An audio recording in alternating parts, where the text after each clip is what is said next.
Kamusta? Ako si Otaku.at. Ito ang aking recap. Ang kwento ay nagsisimula sa ating lubhang taunan na pangunahing tauhan na tinatawag na si Yuki na nagrereklamo tungkol sa paglilinis tuwing umaga sa paaralan. Ang kanyang tinatawag na mga kaibigan na tila mga karakter na malamang ay hindi na natin makikita ay nagkaroon ng magandang tawanan. Ito ay dahil mas madali para sa kanila sapagkat si Yuki ay siyang si Mr. Clean at may hindi maikakailang magaling sa paglilinis. Sa oras na iyon, dumating ang lahat ng mga babae ng palaging huli sa paaralan, ngunit hindi magawa ng mga lalaki ang anuman tungkol dito sapagkat hindi sila binigyan ng kapangyarihan tulad ng mga babae.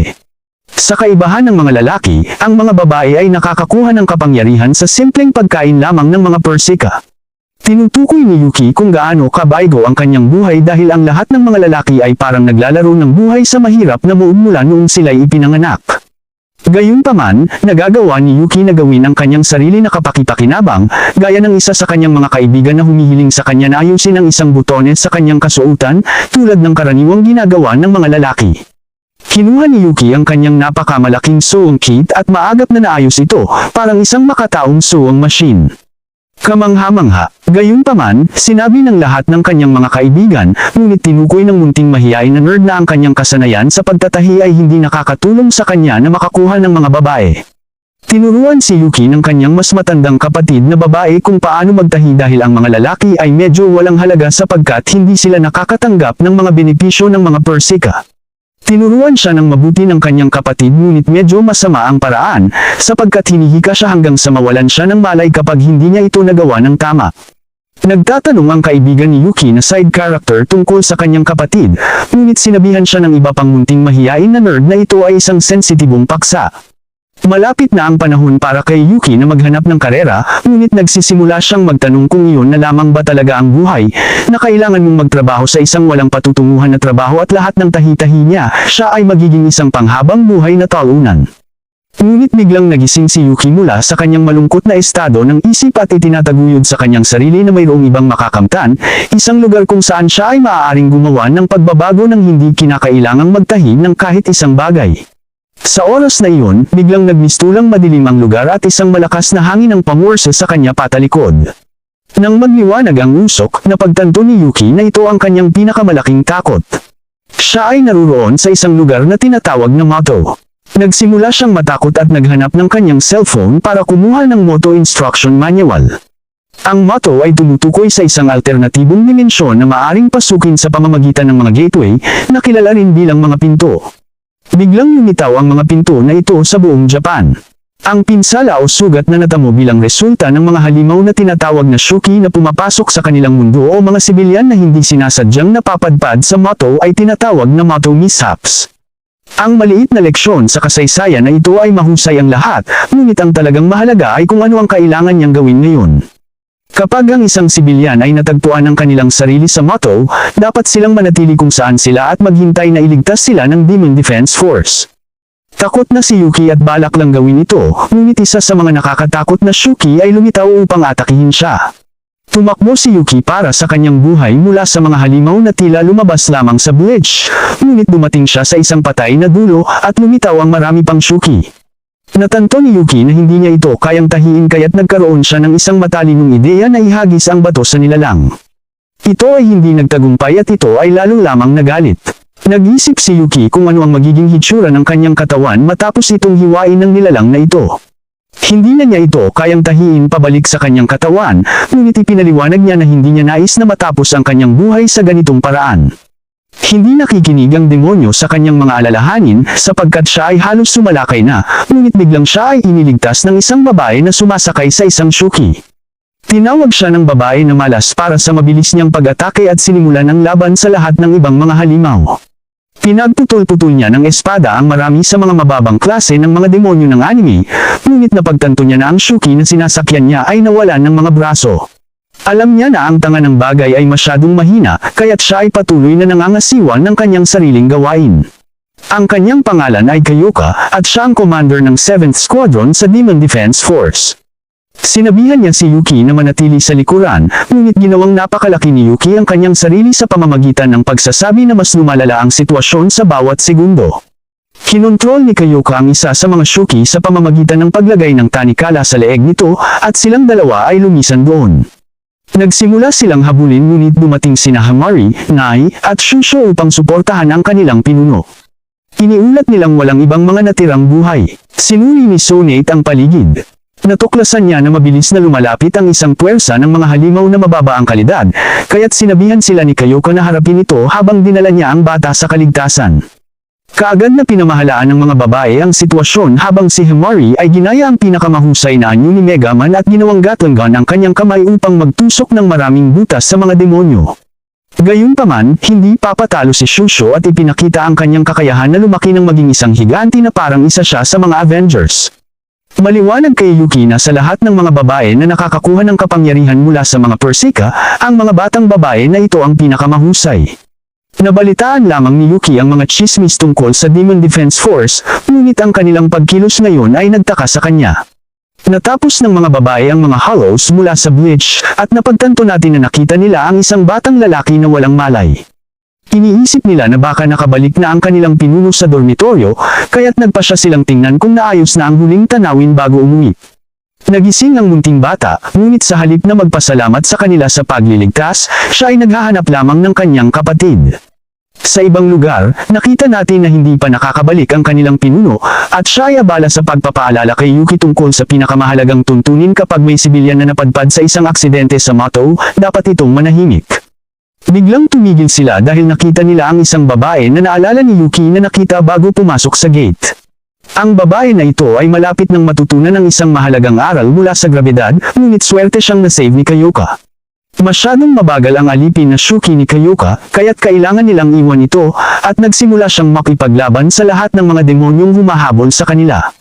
Matapang na ipinagtanggol ni Yuki ang babae, ngunit kailangan din niyang maligtas. Agad na nagtaas ng barikada si Kyoka at sinabihan sila na huwag magulong-sulong, ngunit unti-unti nang nakakapasok ang mga demonyo. Mukhang masama ang sitwasyon pati para kay Kyoka, at nagsimulang mag-isip ito kung paano siya napilitang magkaroon ng isang walang kwentang kapangyarihan. Sa isang tingin sa nakaraan, may ilang mga babae na nag-uusap-usap tungkol sa kanya. Kilala siya bilang malakas, ngunit hindi maganda ang kanyang kakayahan, at tiyak silang hindi siya magiging Supreme Commander kailanman. Determinado si Koga na patunayan na mali ang mga bobo niyang mga babae at ipinangako na isang araw ay siya ang maghahari sa lahat ng mga commander. Kakaunti na lamang ang oras at iniisip niya ang paggawa ng isang bagay na kakaiba. Hindi pa niya nasusubok ang kanyang kakayahan sa isang lalaki, kaya't kailangan niyang magdesisyon ng mabuti. Sinabi niya kay Yuki na kailangan niya ng isang bagay mula dito upang makatakas sila, kaya't syempre, handang-handa ang munting tanga na gawin ang anumang kailangan para mabuhay. Ngunit hindi niya nakamit ang inaasahan dahil ipinaalam sa kanya ni Kyoka na siya ang magiging alipin nito. Mukhang medyo mapanganib ang proseso, gayunpaman, sinabi ni Shoka sa munting babae na lumayo at isara ang kanyang mga mata. Si Kyoka nagpapaliwanag na kung mayroon lamang sana si Yuki na nadagdagan na lakas, may pag-asa silang makalabas doon ng buhay. Hindi makapaniwala si Yuki na gustong ipaglaban siya sa mga demon, ngunit hinawakan siya ni Kyoka at ipinaalala na sinabi niya na gagawin niya ang anumang kakailanganin. Sinabi niya pagkatapos na oras na para sa kanya na yumuko sa kanya. Tumama sa kanya ang mga salitang iyon tulad ng isang track at kahit hindi pa man niya naaakay ang babae, reaksyon niya ay sa likas na damdamin. Iniabot ni Yuki ang kanyang daliri sa kanya at sa kakaibang dahilan, sinabi sa kanya ng kanyang instinkto na dilaan ito. Sa sandaling masalimuot ang kanyang kadiri na dila sa marahil ay maruming daliri nito, mga kadena ng enerhiya ang bumalot sa kanya. Isang napakalaking lakas ang sumabog mula sa kanyang katawan, at si Yuki ay nag-transform sa isang kakaibang demon. Mukha siyang mas malakas ngayon at nagulat si Kyoka na nakita na gumana talaga ito. Dumating ang iba pang mga babae at nagulat na nakita na ang kanilang komandante ay naging alipin na niya. Si Yuki ay sobrang lakas habang pinuputol niya ang isang demon, at nagkaroon ng resulta na mas maganda kaysa inaasahan ni Kyoka. Inangkasan siya ni Kyoka at iniutos na ipakita sa kanya kung ano ang kayang gawin. Sinimulan ni Yuki na putulin ang lahat ng mga demon tulad ng isang boss, lumilipad sa hangin at pinuputol ang lahat nila tulad na para bang hindi sila totoong naruroon. Nagbigay si Kyoka ng ilang mga utos para sa maayos na pagsukat, at siya ay namangha sa kung gaano siya kabilis. Nagkabalikan si Kyoka sa mga batang magkapatid ngunit nagulat lahat ng magsimulang magbalik-balikan ang mga demon. Ang napakalaking piraso ng mga demon ay naging isang malaking demon, kaya't pinapasok ni Kyoka ang iba sa kanilang tahanan upang asikasuhin ang gawain kay Yuki. Iniutos niya sa kanya na durugan ang malaking demon kaya't sumabog si Yuki ng diretso sa maliit na bato na dala nito. Nakaiwas siya sa lahat ng atake nito at humiwon ng kaunti sa ibabaw ng katawan ng demon. Ang bagay na iyon ay sumabog ng malaki, iniwan ang lahat ng mga babae na tila hindi pa umalis na nagtataka kung sino itong lalaki. Tinapos ni Kyoka ang kanyang kakayahan at binabalik si Yuki sa kanyang napaka-average at simpleng sarili. Tinanggihan ni Kyoka ang alok ng ibang mga babae na bumalik sa kanilang tahanan na parabang isang walang mudo dahil kailangan niyang magkaroon ng napakahalaga at sikretong usapan sa kanyang bagong laruan. Inilantad niya na siya ay nagulat dahil hindi niya akalain na may kayang gawin ng isang average na tao tulad niya na mag-transform sa isang ganitong uri ng halimaw. Gusto niyang gawing permanente ang kanyang trabaho bilang kanyang alipin ngunit ang pahayag na iyon lamang ang nagpa-speechless sa kanyang lalaki. Subalit bago pa man ang lahat nito, may mahalagang kondisyon sa kanyang kakayahan. Hindi siya nagbibiro ng kung ano pa man dahil sinimulan niya ang halikan si Yuki sa kanyang mukha. Siya nang hindi patas na tawaging pervert at ipinaliwanag na ito ang presyo ng kanyang kakayahan. Dahil siya ang Panginoon, kailangan niyang may kaakibat na gantimpala ang kanyang alipin bawat pagganap nito ng tungkulin. Kumatok ng malakas ang puso ni Yuki at hindi niya maunawaan na ang kanyang gantimpala ay isang halik. Inilahad ni Kyoka na siya ay talagang nagtrabaho ng gusto at nakakagulat na nag-aalok na magbigay pa siya ng isa pang halik. Nang magulat si Yuki dahil sa kanyang pangarap ay napakarami ng pangarap na nabigay at tinanggihan ng alok. Nagawa niya marahil ang pinakamalikot na bagay na magagawa ng kahit sinuman sa sandaling iyon at aksidenteng sinuntok siya sa mukha. Nakaramdam ng simpatsya si Kyoka sa kanya at ipinaliwanag na hindi rin niya inaasahan ang sitwasyon. Noong ang Shuki ay naging alipin niya, nais lamang nila ay piraso ng baboy bilang gantimpala. Sa kabilang banda, si Yuki ay isang kadiri na pervert at ibinunyag niya na sa mga sandaling ito, ang kanyang katawan ay kusang gumagalaw anuman ang kanyang nararamdaman. Ito ang presyo na kailangan niyang bayaran para sa kanyang kakayahan, kaya't naghalikan sila muli dito pagkatapos nagmukha ng pinakamali sa pangit na mukha si Yuki dahil siya ay tila ng gulat na mayroon siyang unang halik. Si Kyoka ay naging seryoso dahil ipinaliwanag niya na kahit isa lamang sa Shuki ay lumitaw sa totoong mundo, mayroong daan-daang mga biktima. Ang kanyang layunin ay maging Supreme Commander at puksain ang mga masasamang nilalang para sa kabutihan. Ang kasalukuyang Supreme Commander ay isang taunan subalit siya ay masyadong mapagpatawad. Sa tulong ni Yuki, sigurado siyang maabot niya ang kanyang layunin kaya't itinatangi niya na magtrabaho siya para sa kanya. Walang anumang sorpresa si Yuki nang ipakita niya na hindi siya magaling sa mga bagay tulad ng sports o academics. Ang tanging kanyang kumpiyansa ay sa kakayahan niyang maglinis ng bahay. Ito ay hindi isang problema para kay Kyoka dahil siya ay sang-ayon sa isang lalaki na marunong maglinis. Bukod pa rito, ipinakita ni Yuki ang kanyang lakas ng loob nang subukan niyang iligtas ang babae, kahit na siya ay ginawang isang tangke ng karne. Sa tingin ni Kyoka, hindi siya ganun kasama para sa isang lalaki kaya't si Yuki ay sa wakas ay nakakita ng lakas ng loob at nagdeklara na gusto niyang maging isang bayani sa motto. Si Yuki ay mayroong buhay ng kawalan ng pagbabago at karaniwan sa kanya sa totoong mundo. Sa mundong ito, siya ay maaaring mag-transform sa isang halimaw na tila nanggaling sa kahit ano mula sa pagitan ng Pokemon at Bleach. Para sa unang pagkakataon, nararamdaman niya na maaaring ipaghiganti ang pagkamatay ng kanyang kapatid na babae.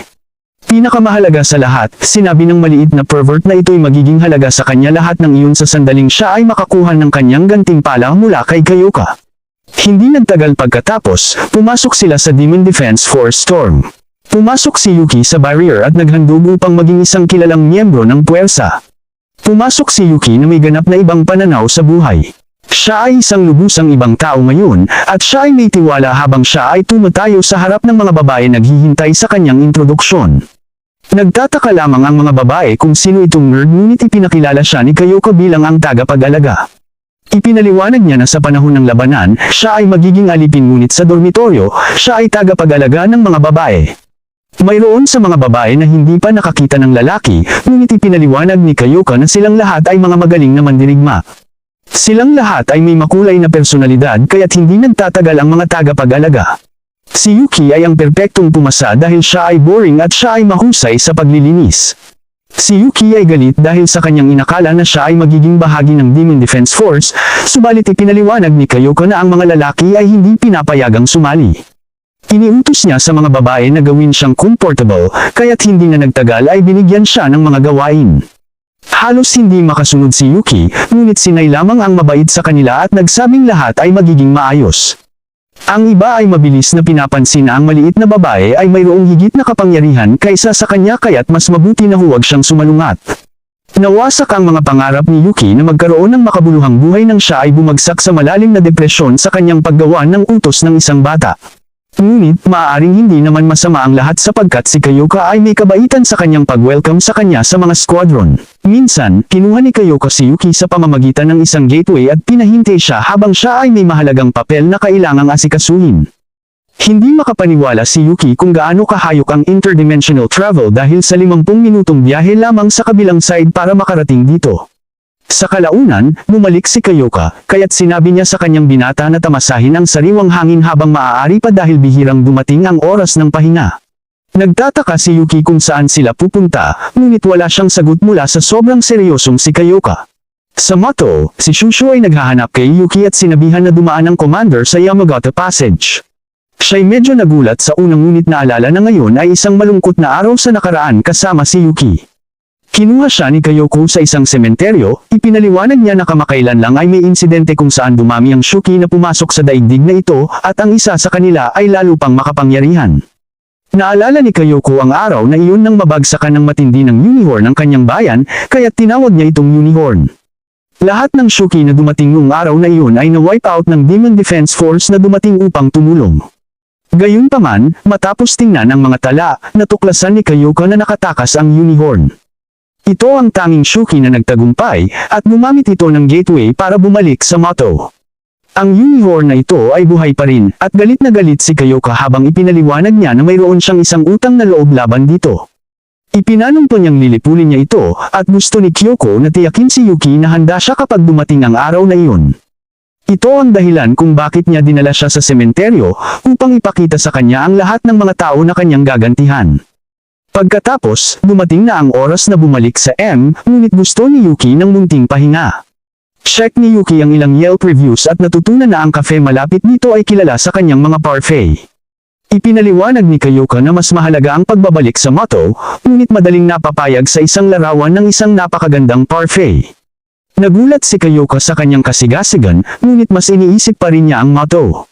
Ipinakita ni Yuki na nawalan siya ng kapatid sa isang aksidente, kaya't naiintindihan niya kung paano nararamdaman ni Kyoka. Matalino si Yuki at ipinakita niya na mawawalan si Kyoka ng pagkakataon para sa kanyang paghihiganti kung susunod siya ng sarili niyang lakas. Napagtanto ni Kyoka na hindi lang ito matigas ang ulo, kundi matalino rin siya. Iniisip ni Kyoka na masarap ang parfait at dala nito ang ngiti ni Yuki na nagbubulot ng alaala sa kanya ng kanyang kapatid. Palihim na tinatawagan si Kyoka ng emergency mula sa motto. Hindi ito nakakamatay ngunit may seryosong pangyayari na nangyayari. Biglaang natapos ang oras ng pahinga at pinatransform ni Kyoka si Yuki sa kanyang anyo ng demonyo, iniuwi sila agad, at ni-reward ni Kyoka siya dahil bahagi ito ng kanyang kapangyarihan. Sa pulong, ini-inform si Kyoka na may nadiskubre sa mga patrol, lumitaw ang isang Bugistrat area malapit kasama ang maraming Shuki. Isang tingin ni Yuki sa iPad at nagulat siya sa pagkakakita ng daan-daang Shuki sa radar. Kahit si Kyoka ay nagulat dahil wala siyang nakitang kagaya nito noon. Ginamit ni Nai ang kanyang kakayahan upang ipakita na ang Shuki ay hindi umaalis at tila nagtatayo ng sariling pugad. Ang paglilinis sa lahat ng Shuki na ito ay magiging isang malaking proyekto para sa kanilang squadron, at si Yuki ay nagiging masigla.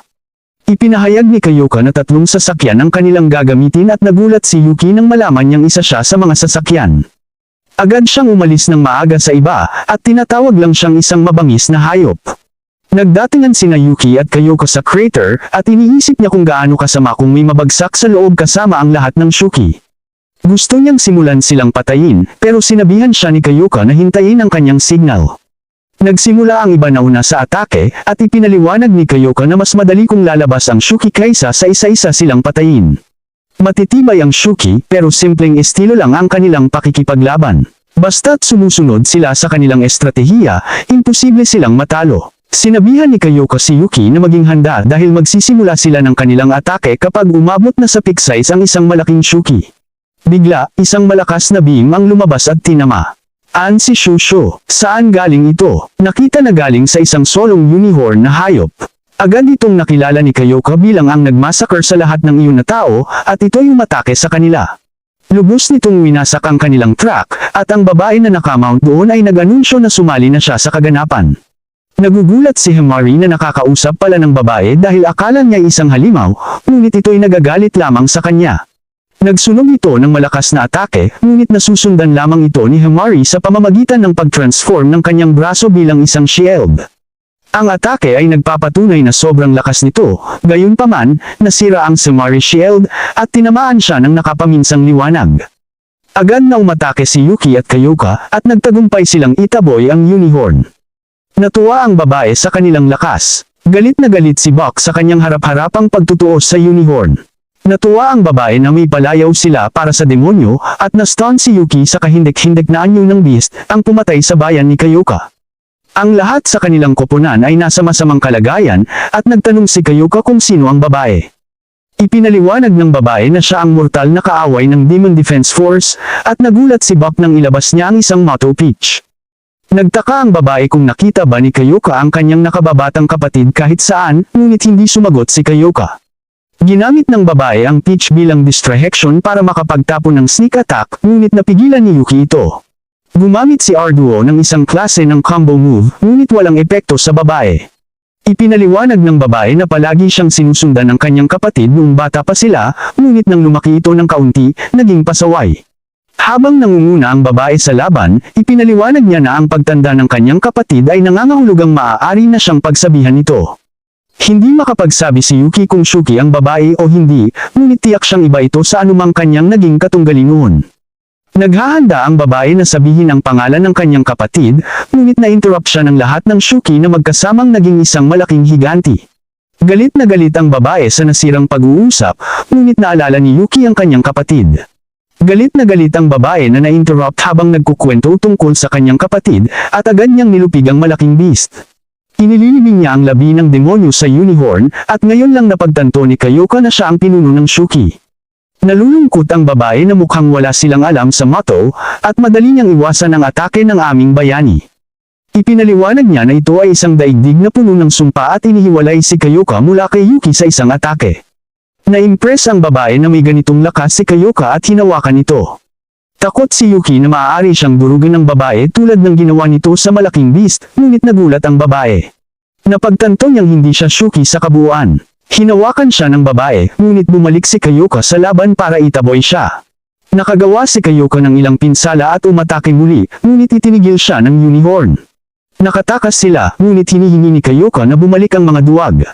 Buong-buo na ang galit ni Kyoka dahil kung gusto nilang tumakas sa kanya, kailanman. Gagawin na lang niya ng eksakto ang ginawa ng unicorn sa lahat ng umaatres na mamamayan.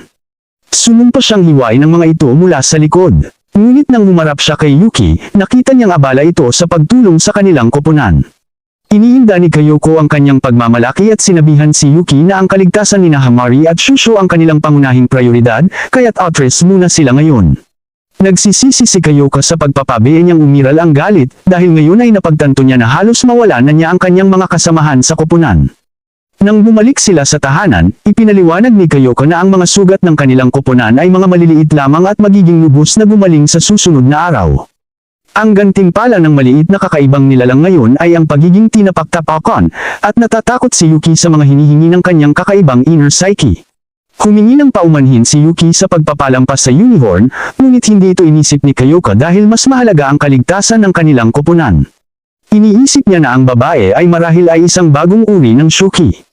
Hindi niya maisip na ang isa sa kanila ay nakakaintindi na ng kanyang wika at tiyak na magugulat ang mundo sa balitang ito. Biglang nagulat si Yuki nang ipaliwanag niya na sa tingin niya, ang babae ay kamukha ng kanyang kapatid. May kakaibang reaksyon din ng kanyang kapatid nang makita ang kanyang mukha. Hindi naniniwala si Kyoka dahil wala ni isang tao ang maaaring maging ganoon kalakas. Bukod pa roon, walang nakakarinig na isang tao ay naging Shuki habang nagluluto. Sa kabila nito, nagtataka pa rin si Yuki kung siya nga ba ang kapatid niya. Ang problema ay hindi niya maintindihan kung paano ito nakaligtas o kung bakit lumalaban ito laban sa Demon Defense Force. Wala siyang ideya kung ano ang gagawin kung makita siya ito ulit, ngunit kailangan niyang bumalik sa realidad para tapusin ang kanyang pagluluto. Pinagin ako ni Nay na magtuwang para sa ilang negosyo bilang kanyang superior, at sinuntok siya ng diretsahan sa mukha para sa paglagay sa lahat ng tao sa panganib. Tapos na ito, at nauunawaan niya na siya ay lumaban ng gusto para sa pangangalaga sa lahat at sinabi sa kanya na siya ang bahala sa hapunan upang makapahinga siya. Tinulungan pa rin siya niya sa pagluluto at nagdesisyon siyang alamin ang gagawin tungkol sa Demon Girl mamaya dahil may trabaho siyang kailangang tapusin sa ibang lugar. Sa ibang dako, natutunan natin na ang pangalan ng babae ay Aoba. Binubuli siya dahil sa kanyang mga sugat, ngunit inaayos siya ng kanilang manggagamot na may pangalang Coco.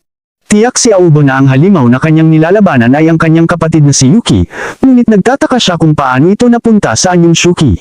Iniisip niya na hindi pumapayag ang Demon Defense Force na makapasok ang mga lalaki, ngunit sa kabila nito, natuwa siya sa kanilang munting pagsasamahan. Pagkatapos maligo, muntik nang makakita si Yuki kay Hamari, kaya tinihanda na niya ang kanyang buhay. Subalit biglang nagbukas ang isang gateway at lumitaw ang dalawang babae. Isa sa kanila ang commander ng 6th Squad na may pangalang Azumo, at ang isa ay ang kanyang second in command na si Azuma. Lubos silang interesado kay Yuki, na unti-unti nang sumikat, ngunit pinapagawa ni Azuma kay Kyoka, ngunit si Oma ay pinauwi siya kay Kyoka. Sa pagtatagpo ng lahat, pinupuri ni Izumo si Kyoka sa pagkakaroon ng isang aliping marunong magluto ng masarap na kape. Nagpadala ang Supreme Commander ng mensahe tungkol sa paglabas ng malupit na humanoid na si Shuki. Kaya't dumating si Zuma upang talakayin ito. Karaniwan, ang mga squadron ay kumikilos ng malaya, ngunit sa mga sumunod na hakbang, ang Demon Defense Force ay magiging mas makakakapit. Si Oma ay isang totoong tao dahil kinukutya niya si Hamari sa pagkaluhod sa laban-laban sa humanoid. Tinatawag niya itong duwag at sinasabi sa kanya na iniipit niya ang reputasyon ng kanilang pamilya sa putik. Sinasabi ni Azuma na sana'y tigilan na niya ang kanyang mga pangarap at bumalik na lamang sa bahay kasama siya. Sa totoo lang, sinabi ni Izumo na ang humanoid na si Chuki ay talagang malakas. Sumasang-ayon si Kyoka at maiintindihan kung bakit sila lahat ay inutusan na magtulungan. Ipinaabot ni Oma ang kanyang kumpiyansa na makakatrabaho sila ng maayos ni Kyoka, ngunit wala siyang tiwala sa esquadron ni Kyoka. May kasamaang palad, sinasabi niyang hindi niya sasabihin ang pangalan, ngunit may isang tao siyang tiyak na magpapabagal sa kanila. Nagkaroon ng ideya si Kyoka at sinabi na mahalaga para sa kanila na suriin ang lakas ng bawat isa. Upang gawin ito, inirekomenda niya na magkaroon sila ng isang inter-squadron na exhibition match. Lahat ay nagulat, at ang babong utak ni Yuki ay agad na iniisip ang isang sports match. Sa kabutihan, inikorek siya ni Nate at ibinalita na ito isang laban ng lakas at galing sa pagitan ng mga squadron. Gusto ni Kyoka na ito'y maging single combat, kaya sumang-ayon si Izumo. Kinakailangan ni Izumo ng ilang paghahanda kaya't umalis sila. Sa sandaling iyon, tinanong ni Hamari si Kyoka na tulungan siyang maghanda para sa laban. Inipaliwanag ni Kyoka na hindi ito madali, ngunit idineklara ni Hamari na kahit na anong pagod ay gagawin niya para manalo. Sumang-ayon si Kyoka at sinabihan siyang magsanay kaagad. Pagkatapos, humarap si Hamari kay Yuki at ibinunyag na ang tunay na kahulugan ng kanilang kasunduan ay ang maging alipin si Yuki. Ngayon, pagkatapos tamasahin ng mga babae ang lutong pagkain ni Yuki, ibinunyag niya na ang lihim na sangkap ay taba ng manok. Tinawag siyang magaling na alipin ni Hamari, kaya't nagtataka siya kung paano nangyari iyon sa unang lugar. Ang sagot ay simple, ito'y para sa kapakinabangan ng exhibition at idineklara ni Hamari na kinakailangan niyang manalo. Alam ni Kyoka na ang ugali ni Azuma ay kumikiliti ng damdamin, kaya't nagbibigay ito kay Hamari ng pagkakataon na turuan siya ng leksyon habang sila'y naglalakbay para sa pagsasanay. Si Yuki ay hindi pa rin makaintindi kung paano siya napunta sa pagiging alipin ni Hamari. Ini-reveal ni Hamari na ang pag-transform ng mga bahagi ng kanyang katawan patungo sa mga armas ay hindi talaga ang kanyang pangunahing kakayahan. Ipinabot niya ang kanyang tunay na kapangyarihan sa pamamagitan ng pagpapakita kay Yuki ng kanyang cellphone, ngunit tila isang uri ng trading card game lamang ito. Ipinaliwanag ni Hamari na ang kanyang kakayahan ay tinatawag na learning, ibig sabihin ay maaari niyang matutunan ang mga kakayahan ng ibang tao at gamitin ito sa kanyang sarili. Binanggit ni Yuki kung gaano kahusay ang kakayahan na iyon, at sinabi ni Hamari na ang kailangan lamang niyang gawin ay pumili ng kakayahan ng isang tao sa kanyang cellphone at gamitin ito. Siya ay may pinili na ngayon na kakayahan ng commander, kaya maaari niyang gamitin ang kakayahan ni Kyoka. Nagtataka si Yuki kung alam ni Hamari ang lahat ng detalye ng kakayahan ni Kyoka, ngunit ang alam lang niya ay na ito ay physically demanding. Iniisip ni Hamari na marahil ay kailangan niyang gawin ang paglilinis at paglalaba, at ipinahayag niya na wala siyang problema sa ganoong trabaho basta masusugpo niya ang kanyang kapatid. Sa kasalukuyan, sila ay napapalibutan ng mga Shuki, kaya't pinapag-transform ni Hamari si Yuki. Binanggit ni Yuki na binalaan na niya siya, kaya't nag-transform siya, ngunit ang proseso ngayon ay medyo iba. Ngayon, siya ay may iba't ibang hugis kumpara sa kapag ginagawa ito ng commander, at ang Demon Yuki ay mas mabilis. Iniisip niya kung paano siya makakagalaw ng mabilis sa anyong ito, at mas mabilis pa siya kaysa kay Kyoka. Ang pangunahing kahinaan ay malinaw na hindi siya kasing lakas, ngunit nagpasya siyang gawin na lamang ang kanyang kaya. Ginamit ni Yuki ang kanyang napakabilis na galaw at naglabas ng maraming suntok. Si Himari ay natural na namangha at naging tiwala na si Yuki ay makakatulong sa kanya na talunin ang kanyang kapatid. Matapos tapusin ni Yuki ang pagpuksa sa Shuki, nagtataka siya kung bakit napili ni Himari ang kakayahang ito kaysa sa iba pang mga pwedeng pagpilian. Inipaliwanag ni Himari na ito ay dahil binibigyan nito si Yuki ng pagkakataon na maging kapaki-pakinabang. Nagsimula siyang sabihin kay Yuki na dapat siyang magpasalamat, ngunit itinigil niya nang malaman ang presyo ng paggamit ng kakayahan ni Kyoko. Matapos ma-reward si Yuki sa kanyang ginawa, ipinaliwanag niya na mas mabuti pa para kay Himari ang gamitin ang ibang kakayahan. Sinabi ni Himari na gagawin niya kung kaya lang niya, ngunit may bahagi ng kanyang learning power na nakakasira sa kalidad ng karamihan sa mga kakayahan hanggang sa maging walang silbi na. Halimbawa, kung gagamitin niya ang growing abilities ni Shoshu, ang tanging maglalaki ay ang kanyang ilong ng 1 pulgada. Binigyan siya ng paalala ni Yuki tungkol sa presyo ng paggamit ng mga kakayahan ni Kyoka, ngunit tinanggap na lang ito ni Himari. Gusto malaman ni Yuki kung bakit desperadong talunin ni Himari ang kanyang kapatid, kaya't ibinigay niya sa kanya ang isang maliit na leksyon sa kasaysayan. Ipinanganak siya sa isang napaka-impluwensyal na pamilya na may malalaking tagumpay at moto. Ang lahat ng kanyang mga ate ay matagumpay, kaya't may mataas na pangarap para kay Himari. Gayunpaman, madalas siyang magpapakahirap bago ang malaking okasyon at masaktan, o kaya'y nerbiyos at magkasakit. Wala siyang napatunayan na resulta para dito, at iniisip ni Yuki kung paano siya makaka-relate. Ang kahinaan sa kanyang kapangyarihan ay kilala rin kaya't laging iniisnob siya kapag hindi niya kayang makipagsabayan sa kanyang mga kapatid. Ito ang kanyang unang pagkakataon mula nang putulin niya ang ugnayan sa kanyang pamilya na patunayan sa kanila na mali sila tungkol sa kanya. Hinahanap ni Himari ang iyong kooperasyon, at iniisip niya kung gaano kahirap tulungan ang isang taong hindi marunong magtanong ng maayos. Saka ini-reveal ni Himari na ang kanyang pangarap ay maging isang bayani, tulad ng kanilang commander. Umaasa siya na magiging isang bagong bersyon ng kanyang sarili kung magtagumpay siya laban kay Oma. Gusto ni Himari na magkaroon ng ibang bahagi ng kanyang pagkatao na magbukas, at maaaring makarelate si Yuki sa ganoon. Binanggit ni Himari na may kulang pa sa kanilang laban, at iyon ay isang finishing move para gibain ang kanilang kalaban. Ngayon na ginagamit ni Yuki ang kanyang utak upang pag-isipan ito, napagtanto niya na ang lahat ng ginagawa niya ay puro pagmumura at pagsipa ng walang paksa gaya ng isang loko. May sarili siyang dahilan kung bakit niya gustong maging mas malakas, at nagsisimula siyang mag-isip kung si Himari ba ang susi para magbukas ng isang bagong landas. Kumbinsido si Yuki at sumasang-ayon na tulungan siya. Pinaalala sa kanya ni Himari na siya ay alipin nito at ipinaliwanag na tinatawag na golden hour ang kapangyarihan ng kanyang kapatid. Kayang kontrolin niya ang oras, kasama na ang pag-freeze at pag-rewind nito. Matapos marinig ito, ang dating sobrang kumpiyansa at optimistic. Nalalaman ni Yuki na nasa malalang sitwasyon sila sa tahanan ng ibang esquadron. Oma ay kinukonsinti na ang kanyang kapatid ay nagsasalita tungkol sa kanya. Sumumpa siyang ilalagay niya si Himari sa tamang lugar sa M-Exhibition at hindi na siya makapaghintay para sa araw na yun. Sa panahon ng pagsasanay, inihayag ni Himari na bagamat ang kapangyarihan ni Izumo ay walang dadang delikado, ito ay umaaksyon ng enerhiya. Siya ay mangangalahati kung masyadong madalas niyang gamitin ito, at dito sila magtatagumpay. Pinuna ni Yuki na ang simpleng kakayahan ni Izumo na magamit ito ng higit sa isang beses ay malaking problema, ngunit may mas higit pa. Ipinaliwanag ni Himari na gumagawa ng kakaibang pose si Oma upang simulan ang kanyang kakayahan, isang routine na inaakala nilang nagpapalakas sa kanyang kasanayan. Dahil dito, inirerekomenda ni Yuki na gamitin ang kanyang mabilis na bilis para sa kanilang finishing move. Sumang-ayon si Himari at nagplano ng isang ultra-fast maneuver na hindi magbibigay kay Izumo ng oras para sa pag-freeze o pag-rewind ng oras.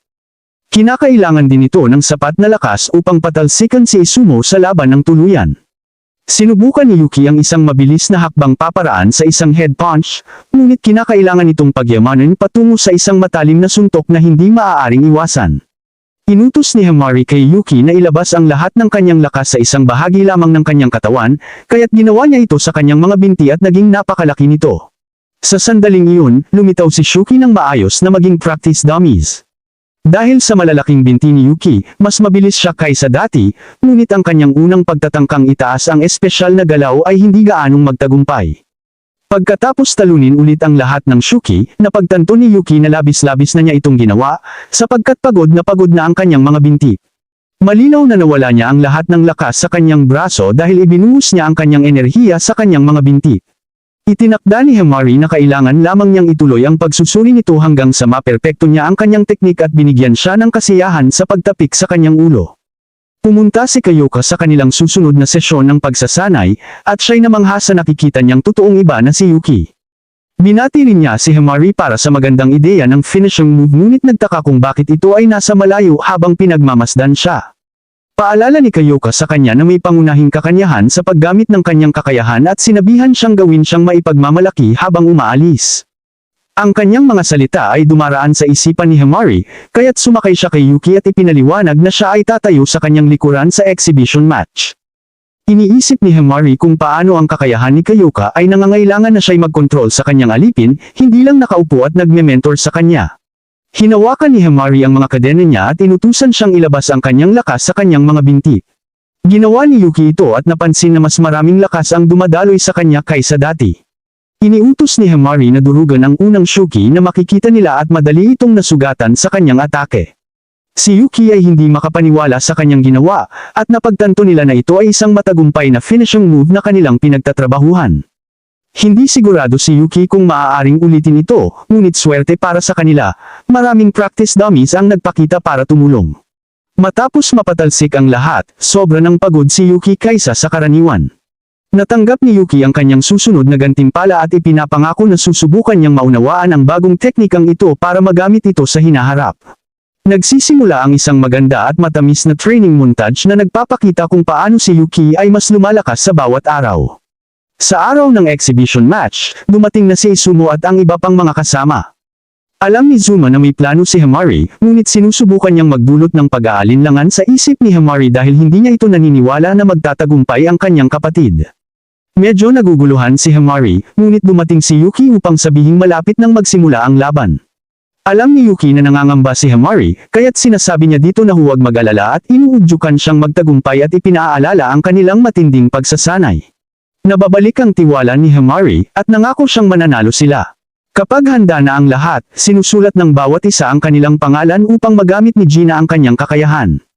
Ito ay nagbibigay sa kanya ng kakayahan na lumikha ng barail sa pamamagitan ng pagguhit ng linya sa lupa na nagiging boundary. Ang mga tanging mga pumirma ang pwedeng pumasok, bukod dito, ang anumang pinsala na tinanggap sa loob ng barail habang naglalaban ay gagamutan ni Gina. Si Gina ang magsisilbing referee, at tuwang-tuwa siya na makakita ng Demon Defense Force sa aksyon. Hindi lahat ay naniniwala na ang kapangyarihan ni Peach Grant ay batay sa katarungan at kaalaman ng isang tao, ngunit siya ay naniniwala. Dahil dito, siya ay ni-excite na makita ang kakayahan ng bawat isa. Kayang-kaya ng barail ni Gina ang lakas ng libu-libong Chuki, at umaasa sila sa kanya para maging huwes sa laban.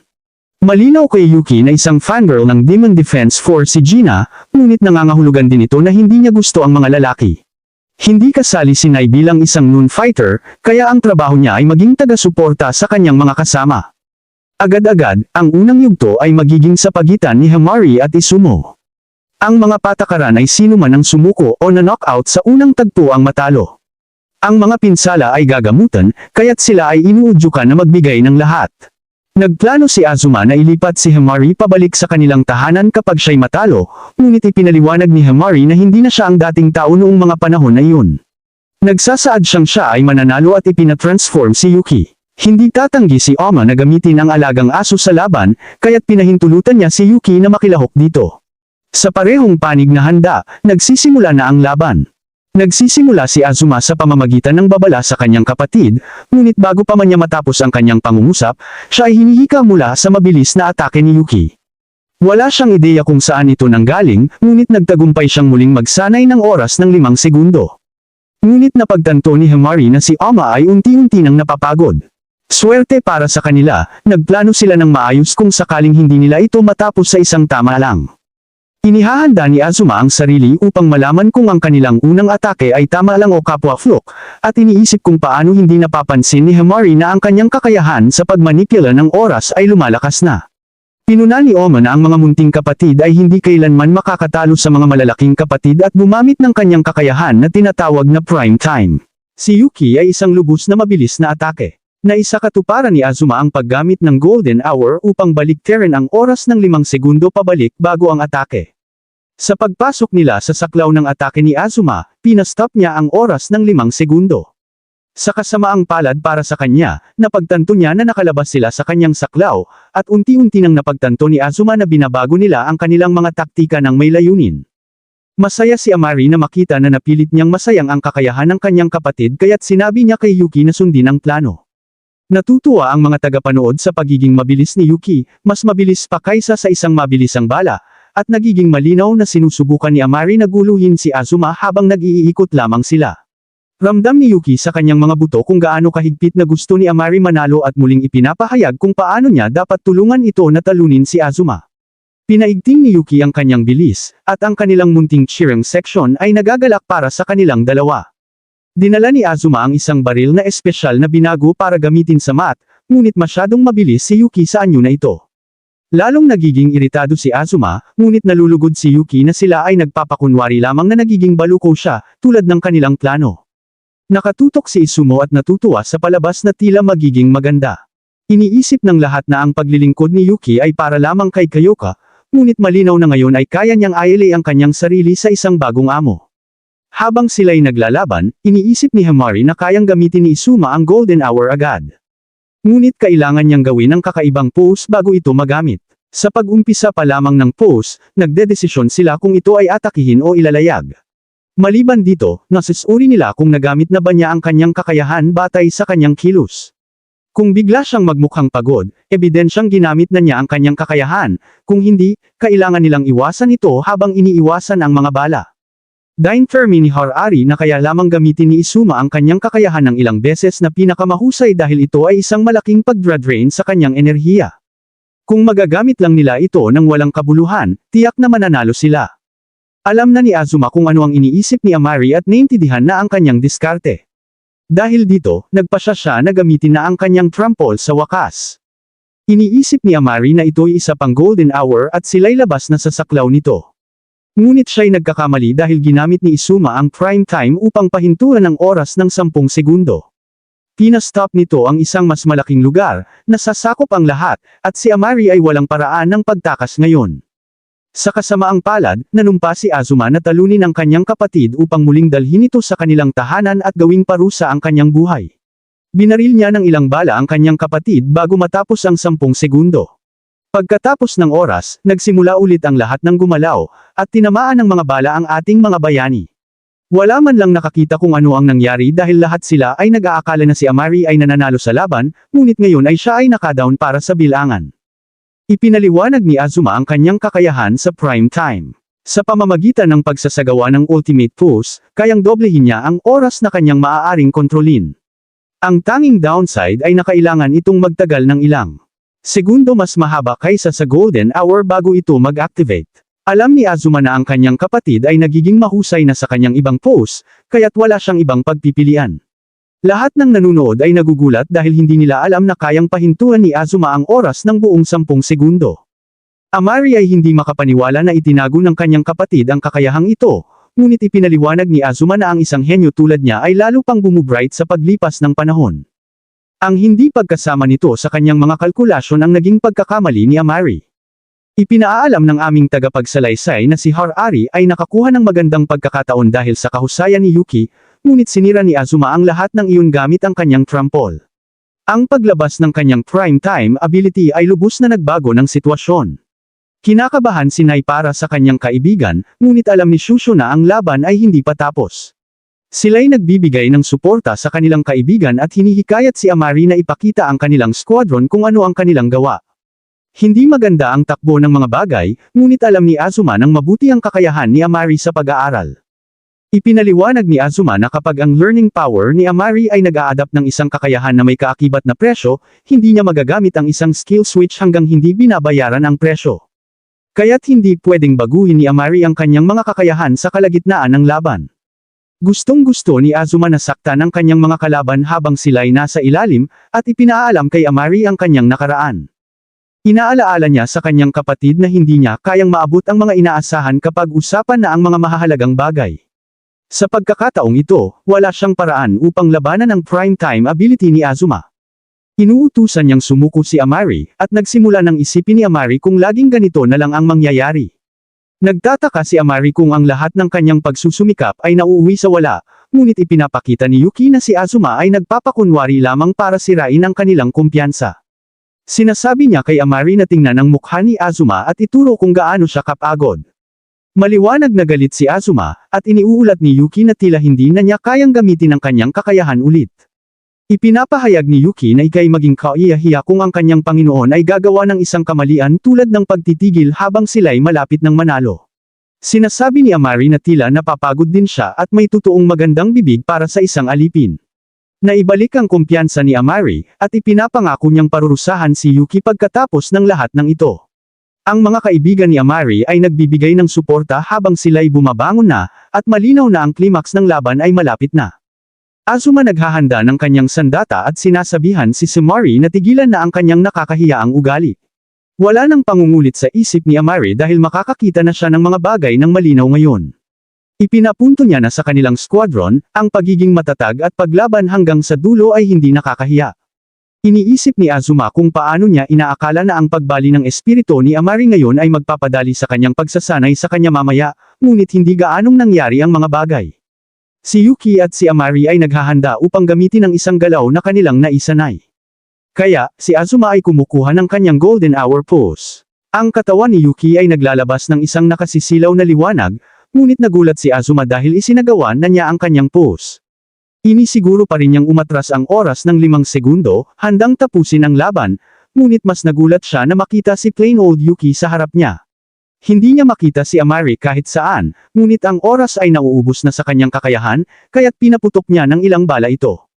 Lahat ay nagulat nang makita na si Azuma ay nagdusa, at nakita na si Amari ay nasa sahig. Azuma ay hindi inaasahan na si Amari ay ganap na desperado na manalo at isasakripisyo ang lahat, at siya'y nagbagsak. Lahat ay nawala ng katinoan sa mga salita, ngunit si Harari ay nagwagi ng pose.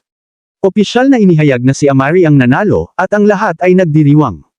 Iniipaliwanag ni Kyoko na si Amari ay gumamit ng The Flash at usok mula sa reverse transformation ni Yuki para mabulag si Azuma.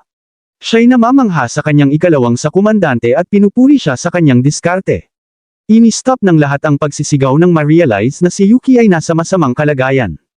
Sinabi ni Kyoko sa kanila na wala silang dapat ipag-alala. Si Yuki ay bumalik sa kanyang malay pagkatapos ng pagtama ng bala at sinabihan na karaniwang ang ganitong mga sugat ay maaaring maging panganib sa buhay. Ngunit dahil sa itinamo niya ang mga ito sa loob ng barikada ni Gina, maghihilom ito ng kasing ganda ng dati. Ang paghilom kay Yuki ay halos instant, at siya'y namamangha sa kapangyarihan ni Gina. Itinulak siya ni Amari palayo sa kanya ngayon na siya'y okay na, ngunit ipinapaalala niya sa kanya na kakagising lang niya. Ngunit nagiti ang dalawa habang napagtanto nila na talagang ay nagtagumpay sila sa mahirap na laban. Kinikilala ni Amari na siya'y talagang nagtrabaho ng husto, at tinutulungan ang kanyang lalaki. Nababawi ni Azuma ang kanyang malay pagkatapos, at iniisip kung paano dati si Amari. Naalala niya kung paano nahuli ng kanyang kapatid ang masamang ubo bago ang pagsusulit dahil sa sobrang pagod. Iniisip ni Azuma na si Amari ay isang overachiever at akala niya'y siya'y tanga. Ngunit ngayon ay na-realize niya na siya'y nagkamali. Hinaharap ni Azuma si Amari, at walang kamalay-malay si Yuki kung ano ang gagawin. Nakakagulat na inaamin ni Azuma na mas naging malakas si Amari at pangako na tretuhin siya ng mas mabuti. Gusto niyang bumalik si Amari sa kanilang tahanan, ngunit tumanggi si Azuma, dahil ang 7th Squadron ay kung saan siya nararapat ngayon.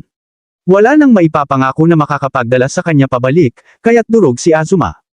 Pagkatapos, ang dalawang mandirigma ay bumabawi mula sa masamang laban, at si Amari ay nagbibigay ng gantimpala kay Yuki ng isang halik. Wanag ni Azuma na ito ang unang laban ni Yuki laban sa isang tao, kaya't malamang na siya'y di sinasadyang nagpigil sa kanyang mga atake. Sa ganitong kaso, ang unang tuwa ni Yuki ay normal na pumatay kay Azuma kaagad. Inaalaala ni Azuma si aging hamakin ang kanyang kalaban dahil hindi niya sila tinapos pagkatapos gamitin ang prime time. Ang huling komento ni Aiso ay tungkol kay Yuki. Siya'y namamangha kung paano siya patuloy na nagpapakatino sa kanyang sarili sa huli, upang ayalay ang kanyang sarili sa wakas. Sa labas, natutunan natin na ang susunod na laban ni Shu ngunit hindi pa bumabalik si Amari at Yuki. Si Shusho ay nagmamadali na ipakita ang kanyang mga kasanayan kay Yuki, kaya't pumunta siya sa loob ng dorm. Sinabi ni Amari kay Yuki na siya ang pangunahing dahilan kung bakit siya nakapagtagumpay laban sa kanyang kapatid at binigyan siya ng isa pang halik. Humingi ng paumanhin si Amari sa kanya at namumukod na walang hindi maganda ang mga lalaki. Itinuturo ni Amari na ang mga halik ay wala ng iba kundi ang halaga ng paggamit ng kakayahan, at nagulat si Shusho nang marinig ito. Sa labas, humihingi ng paumanhin si Azuma sa pagkatalo niya sa kanyang laban. Ang kanyang pagkabigo ay nangangahulugang si Sehera na ang susunod na mananalo para sa kanila, ngunit hindi maaaring maging mas kalmado si Sehera. Tiwala si Sehera na siya'y mananalo, ngunit kita natin na mayroon ding ilang mga hindi inaasahang bisita malapit. Salamat sa panunood ng aking buod.